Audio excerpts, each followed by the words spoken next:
Hi, welcome back to my channel. If this is your first time on my channel, my name is Katrina and my job is to help you speak and read Mandarin Chinese with confidence and joy. In today's lesson, I want to talk about if AI is better than real Mandarin teacher. A while ago, I came across a really cool website app called ChatGPT. Not only it can teach you Mandarin Chinese and other languages, answer your questions, but also it could work as a translator function, translate your sentences in Mandarin Chinese.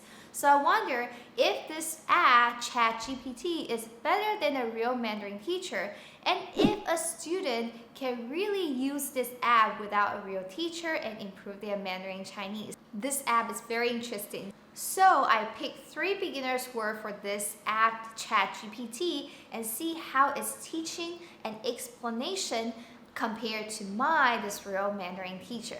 So now without further ado, let's get started. First word is how to use 几 in Mandarin Chinese. So I type this question into this app. It says, 几 is a Chinese character that can be translated as how many or how much.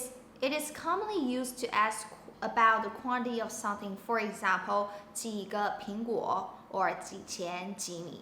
Alright, so here I find a mistake here. 几钱, which means how much money. Here, you have to put a measure word. So you have to say 几块钱 instead of 几钱. So I find a little mistake right here. And the next one is 几个苹果. More accurately, measure word would be 几颗苹果. So 颗 is the measure word for round object. Okay, but so far it's pretty accurate.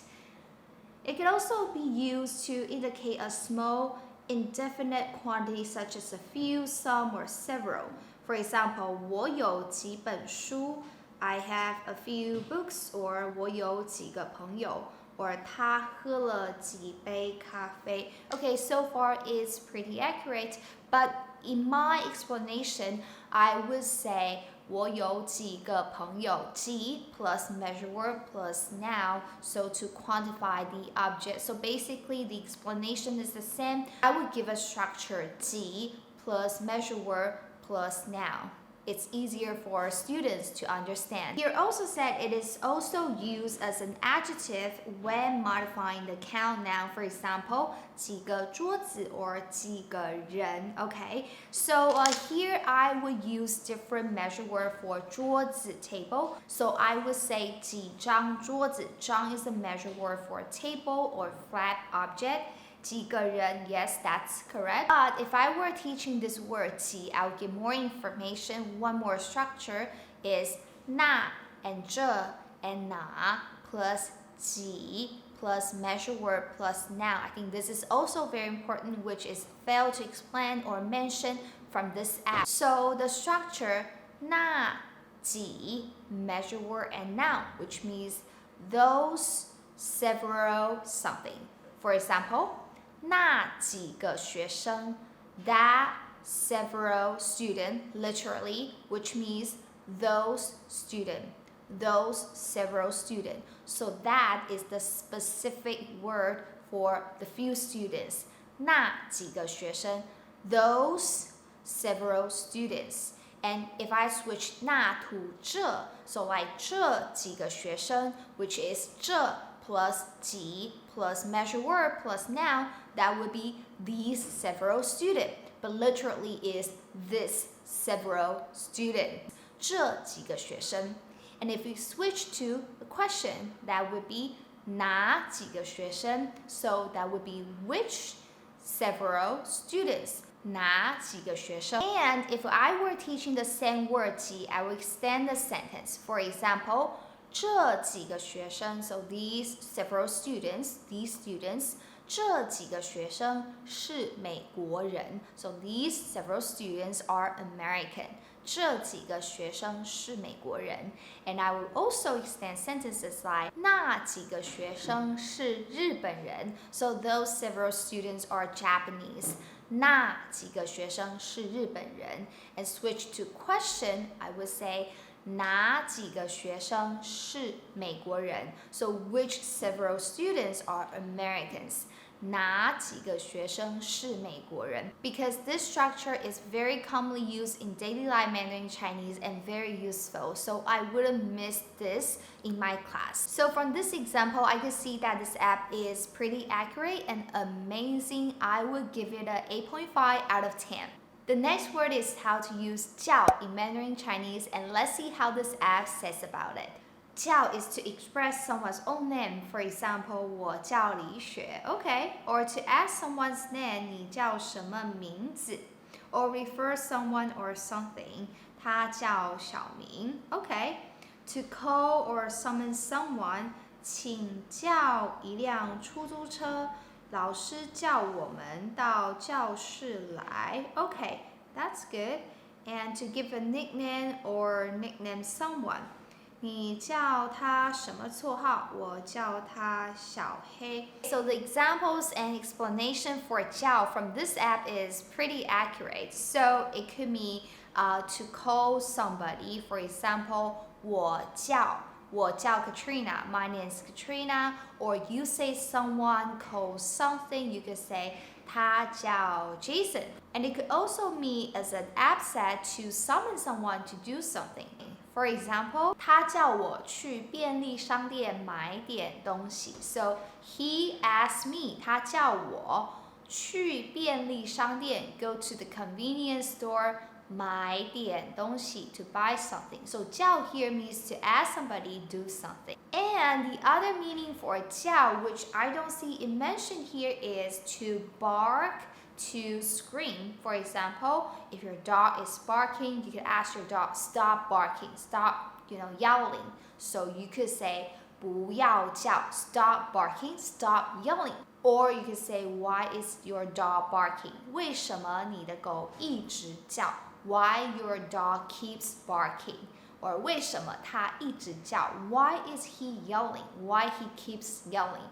为什么他一直叫? So 叫 could also mean to yell or to bark. Alright, now let's move on to the next word and see how this app teaches how to use 请 in Mandarin Chinese. So as the app says, the first usage for using 请 is to make a request. That's correct. 请给我一杯咖啡. Please give me a cup of coffee. 请帮我拿这个. Please help me take this. That's correct. Or 请等一下. Please wait a second. And the second usage is to invite someone to do something. That's also correct. For example, 请你看电影, 请你吃饭, to invite something. So it's like 我邀请你. So 请 here is 邀请 to invite, okay? And I think that here, I think this app should also mention that 请 also could mean to buy somebody something. For example, if you say 我请你吃饭, that could mean I buy you a meal, not invite you to join a meal. 我请你吃饭, that could mean I buy you a meal. If you say 我邀请你吃饭, use the word 邀请, that's invite. So that would be totally different. So if you want to say I invite you to a meal, that would be 我邀请你吃饭. I invite you to a meal. But if I want to say I would buy you a meal, I pay for the meal, that would be 我请你吃饭. So 请, this word could mean to buy somebody a meal or something, or it could also mean to invite. This is tricky. Also, as this example, 我请你看电影. So if I say 我请你看电影, which means that not only I invite you to a movie, I will pay you for a movie. So 我请你, I will buy you a movie and we watch the movie together. But if you just want to say I invite you to a movie but I'm not paying, that would be 我邀请你看电影. So that would be 邀请 to invite. So I think this app failed to mention this. And the number 4, I think I had something to say about the number 4 expression. It says that to express gratitude. For example, 谢谢你请我吃饭. Okay, so here means thank you for inviting me to eat, I think I have something to say about the sentence. So as a native speaker, if I see the sentence or if someone says the sentence, I would translate that as thank you for treating me a meal. Thank you for buying me a meal, not inviting me. So I think that the app didn't, I don't know if that is a mistake or failed to mention the nuances, the difference between, Qing and Yao Ching. So as a Mandarin teacher, I would say that if you want to say thank you for inviting me, that would be Yao Qing. It's better to say Yao Qing to be more specific to invite.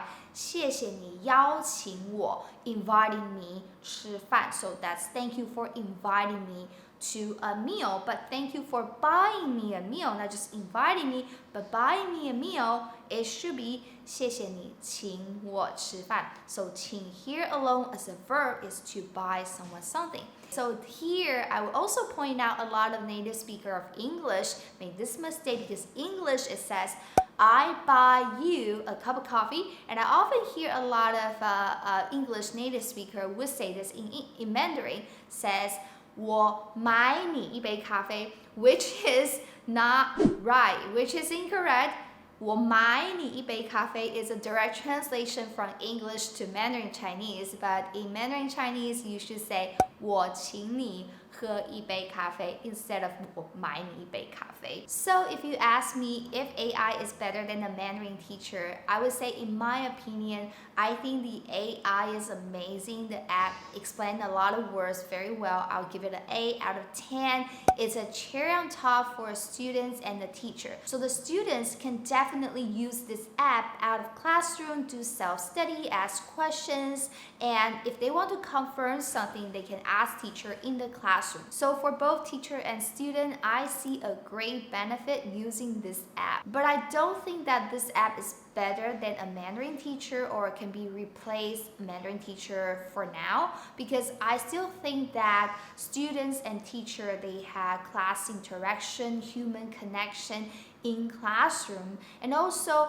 teacher can do much more than app for now. Not only a language teacher or Mandarin teacher can give example, explain sentences and grammar as the app can do, but also a teacher can give a mental support, encouragement, incentive to the student and help student have more courage to improve their Mandarin Chinese. So the mental support and encouragement from the human, from teacher, is irreplaceable for now by AI. So if I were a student of Mandarin Chinese or any languages, I would definitely choose a teacher to guide me step by step and use the AI, the app on the side to help me outside of the classroom. Whenever I have more questions, I will still ask a teacher in the classroom. When I get more advanced when watching YouTube in Mandarin Chinese, movies and drama in Mandarin Chinese, I can use the AI and ask questions when it comes to new words I don't know from the movies or drama. Speaking of extra resources and mental support, if you're learning Mandarin Chinese and have no one to talk to and you want to immerse yourself in Mandarin Chinese speaking or meet more people who are learning Mandarin Chinese, you can click the link in the description and join my Speak Chinese with Smart Mandarin free Facebook group.